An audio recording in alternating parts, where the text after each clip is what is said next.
Bonsoir à toutes et à tous. Donc, est-ce que vous me permettez une opinion un peu personnelle à l'issue de ces 2 journées ensemble?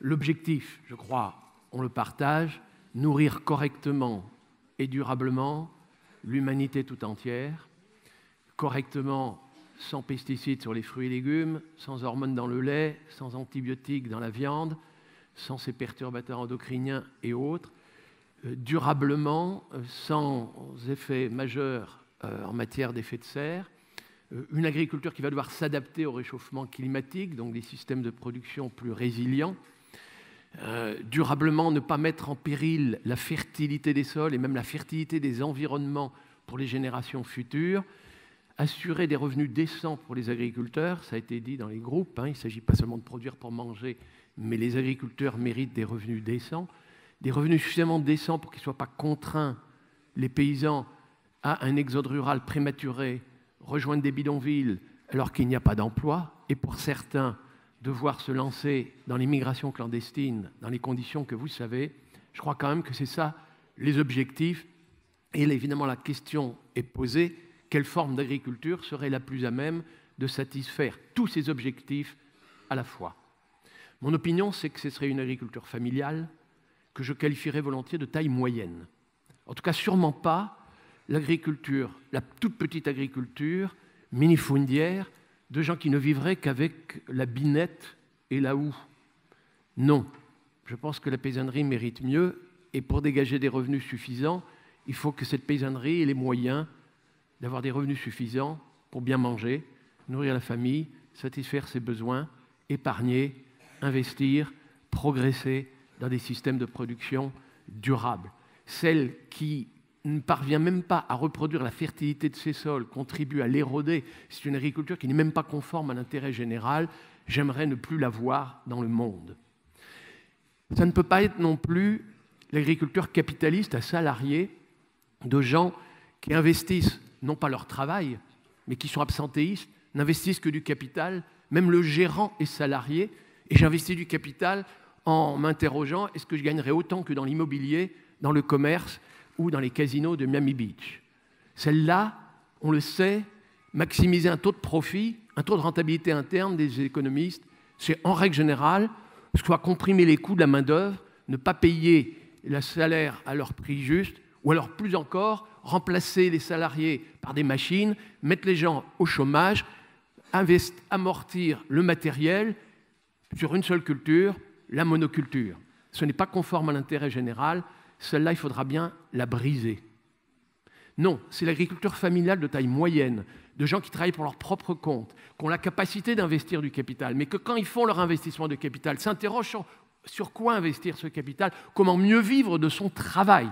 Ça, pour moi, c'est l'agriculture familiale qui vit de son travail et qui, quand elle a la capacité d'investir, s'interroge sur, effectivement, quels sont les meilleurs investissements pour mieux vivre du travail. Et parfois, faire le plein emploi de la force de travail familiale, c'est échelonner les temps de travaux, c'est éviter les pointes de travail, éviter les temps morts, ça veut dire diversifier les cultures, diversifier les activités, celle qui va associer l'agriculture et l'élevage. On va découvrir que cette agriculture-là, en règle générale, c'est celle qui s'inspire de l'agroécologie, qui fait l'usage le plus intensif des ressources naturelles renouvelables qui ne coûtent rien, qui fait l'usage le plus économe des énergies fossiles et qui, au maximum, évite tous les agrotoxiques. Oui, l'agriculture familiale peut aussi être, ne l'oublions pas, une agriculture industrielle. On sait que dans la compétition entre agriculteurs, parfois il y a des gens aussi qui se mettent à spécialiser exagérément. Il nous faut promouvoir une agriculture familiale inspirée de l'agroécologie, qui associe agriculture, élevage, qui diversifie ses activités, qui parvient non pas à tuer les insectes prédateurs, à tuer les champignons pathogènes, mais faire en sorte qu'on puisse, avec les produits en seed, que vous connaissez bien et qui nous intoxique, celle qui parviendra à vivre avec les insectes prédateurs, celle qui arrivera à vivre avec les champignons pathogènes, celle qui parviendra à neutraliser leurs effets ravageurs, ce sera une agriculture d'une extrême biodiversité, une agriculture artisanale, le contraire d'une agriculture industrielle, savante, géniale, qui utilisera les champignons mycorhiziens pour débusquer des éléments minéraux coincés entre des feuillets d'argile, qui utilisera des abeilles pour féconder les pommiers, les poiriers et les arbres fruitiers, bref, une agriculture savante, artisanale, intensive en emploi. Est-ce grave de promouvoir une agriculture intensive en emploi dans les pays où il y a du chômage et où les gens rejoignent prématurément les bidonvilles? Bien sûr que non. La question de l'emploi, de pouvoir vivre et dignement pour les paysans sur terre et dans leur pays et de nourrir par eux-mêmes leur propre peuple est un des enjeux en question. Alors, le problème, si c'est plus exigeant au travail, ça doit être correctement rémunéré. Et il ne faudrait pas que parce qu'ils font des bons produits, seules les couches aisées peuvent avoir un prix qui permet aux agriculteurs d'être correctement rémunérés. Vous savez, l'agriculture biologique pour les gens aisés et les perturbateurs endocriniens pour les couches modestes. Je ne suis pas d'accord. C'est toute l'agriculture mondiale qui va devoir opérer une vraie révolution, qui va devoir jouer le partage équitable des ressources. Le partage équitable des ressources, c'est effectivement une réforme agraire dans l'immense majorité des pays. Merci. Et je voulais juste dire, donc, pour terminer, ça ne peut pas être une agriculture duale.